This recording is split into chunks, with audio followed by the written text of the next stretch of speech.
గిరిజన ప్రాంతాలన్నీ కూడా కొండలు గుట్టలమయంతో ఉన్నాయంటున్నారు మీ ప్రాంతంలో. అయితే అక్కడికి రోడ్లు లేకపోవడంతో ప్రజలంతా కూడా చెరువులోని నీళ్లు తాగుతున్నారు. తద్వారా విషజ్వరాల బారిన పడుతూ ప్రతి ఏటా వందల సంఖ్యలో మరణాలు కూడా సంభవిస్తున్నాయి. ఒక ఎమ్మెల్యేగా, ఒక గిరిజన బిడ్డగా మీరు ఏం చేస్తున్నారు? ఈరోజు నా నియోజకవర్గంలో ఉన్నటువంటి గిరిజనులు పడుతున్నటువంటి ఇబ్బందులు, మంచినీటి సమస్య అవ్వచ్చు, రోడ్ల సమస్యలు అవ్వచ్చు, ఏదైతే ఆరోగ్య సమస్యలు ఉన్నాయో అవి చాలాసార్లు నేను అసెంబ్లీలో ప్రస్తావించడం జరిగింది.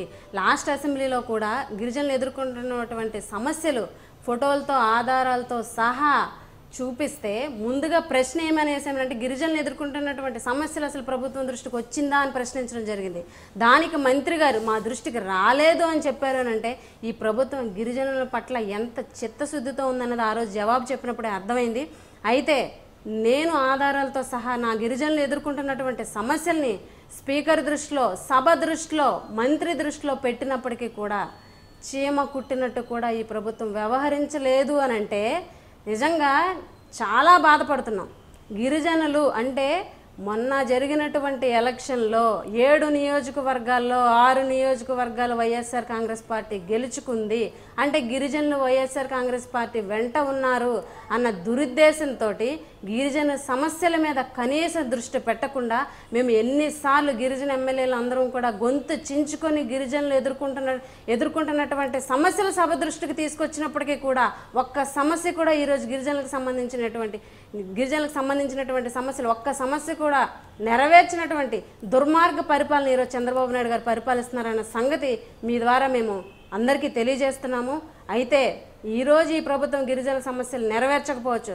ఖచ్చితంగా ఒక గిరిజన ఆడబిడ్డగా నా నియోజకవర్గ ప్రజలు ఈరోజు మా ఎమ్మెల్యే ఏదో చేస్తారని ఈరోజు గెలిపించినటువంటి నేపథ్యంలో ఖచ్చితంగా మా యొక్క గిరిజనుల యొక్క ఒక రుణాన్ని ఖచ్చితంగా తీర్చుకునేలాగానే మేము ప్రయాణిస్తామని చెప్పేసి సందర్భంగా తెలియజేసుకున్నాం. ఎలాంటి ప్రణాళిక ఉంది మీతో? మీ గిరిజన బిడ్డల యొక్క రుణం తీర్చుకోవడానికి మీ దగ్గర ఎలాంటి ప్రణాళిక ఉంది?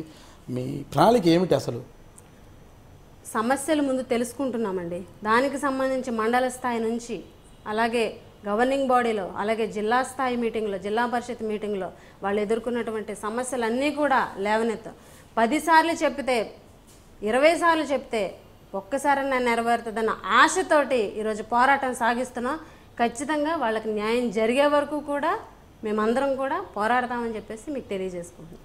అంటే నియోజకవర్గంలో ఇతర ప్రాంతాల పరిస్థితి పక్కన పెడితే ఏదైతే నియోజకవర్గం మండల కేంద్రంగా ఉందో కురుపం మండలంలోని 4 గ్రామాలు అంటే కురుపం కావచ్చు, జిఎం వలస కావచ్చు, ఇవన్నీ కూడా తదితర ప్రాంతాలకి రోడ్లు అనేవి చాలా అధ్వానంగా ఉన్నాయి అంటున్నారు. వీటి పరిస్థితిపై ఎప్పుడైనా మీరు ప్రభుత్వానికి నివేదించారా? ఎందుకు ఇవ్వలేదండి, చాలా రోడ్ల గురించి ఇచ్చాము. మేము గవర్నింగ్ బాడీలో ఫైట్ చేయడం వల్ల కొన్ని రోడ్లు కూడా మేము సాధించుకోవడం జరిగింది. అలాగే వాటర్కి సంబంధించి మొన్న కింద 2 నెలల క్రితం ఎస్డిపి నిధుల ద్వారాగా 5 మండలాల్లోని వాటర్ ప్రాబ్లమ్స్ సంబంధించి కొన్ని ప్రపోజల్స్ కలెక్టర్ గారికి ఇస్తే ఎస్డిపి నిధుల ద్వారాగా 2 కోట్ల నిధులు కూడా కలెక్టర్ గారు శాంక్షన్ చేయడం జరిగింది. అవి టెండర్ కూడా పిలిచారు. ఒక 1 మంత్లో వర్క్స్ స్టార్ట్ అవుతాయి. మేము కొంతవరకు పూర్తి స్థాయిలో మేము సక్సెస్ అవ్వకపోయినా కొంతమేరకు గిరిజన సమస్యలు పరిష్కారం అవ్వడం మాత్రం వాస్తవం. నేను మీ Pushpasrivani Kurupam MLA. IDream media reporter Nagaraju గారు నన్ను ఇప్పటివరకు ఇంటర్వ్యూ చేయడం జరిగింది. ఇంటర్వ్యూలో భాగంగా నేను ఏ విధంగా రాజకీయాల్లోకి వచ్చాను, ఏ రకంగా రాజకీయాల్లో గెలుపొందాను అన్న అనుభవాలన్నిటి కూడా ఆ ఇంటర్వ్యూలో ఆయనతో షేర్ చేసుకోవడం జరిగింది. ఈ ఇంటర్వ్యూ ఐడ్రీమ్ మీడియా ద్వారా మీరు అందరూ వీక్షించాలని కోరుకుంటున్నాను.